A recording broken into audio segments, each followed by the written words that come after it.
আসসালামু আলাইকুম রহমতুল্লাহ। সপ্তম শ্রেণীর প্রিয় শিক্ষার্থীরা কেমন আছো? সবাই আশা করি অনেক ভালো আছো। ষান্মাসিক মূল্যায়ন 2024 সপ্তম শ্রেণী, বিষয় শিল্প ও সংস্কৃতি। শিল্প সংস্কৃতি পরীক্ষাটি তোমাদের অনুষ্ঠিত হবে মূল্যায়নের 6/7/2024 তারিখে, এবং সিলেবাস হচ্ছে তোমাদের 1 থেকে 40 পৃষ্ঠা পর্যন্ত। অর্থাৎ ষান্মাসিক মূল্যায়নের জন্য শিল্প সংস্কৃতি বিষয়টি তোমাদেরকে 40 পৃষ্ঠা পর্যন্ত পড়লেই হবে, ঠিক আছে?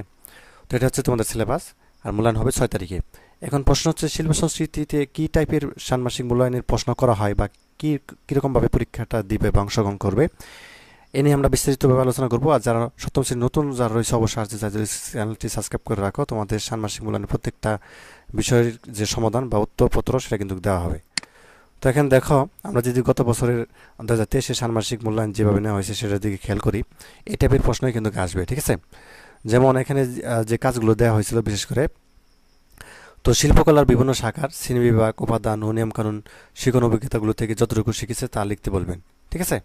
অর্থাৎ তোমাদেরকে শিল্পকলার যে বিভিন্ন শাখা রয়েছে সেখান থেকে লিখতে বলা হয়েছিল, এবং সেগুলো এবছরও শিখবা। তো বিভিন্ন কাজ থেকে যে শিল্প সামগ্রী কাজ তারা তৈরি করেছে সেটি চিহ্নিত করতে বলবেন, এবং এটি কোন ধরনের শিল্পকর্মে পড়ে। তো দৃশ্যকলা বা দৃশ্যকলা না উপস্থাপনা কলা তা নির্ণয় করতে বলবেন।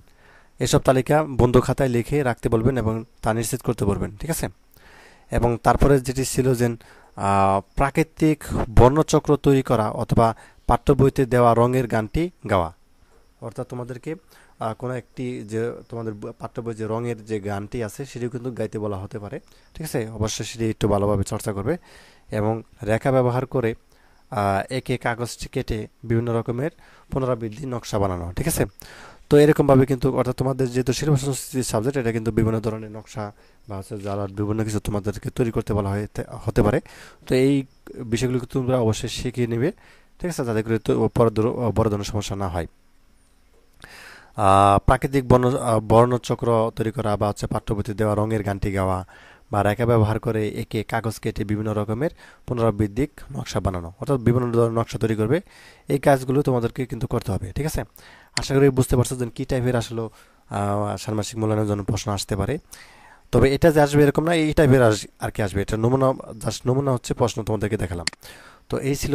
ধন্যবাদ সবাইকে ভিডিওটি দেখার জন্য।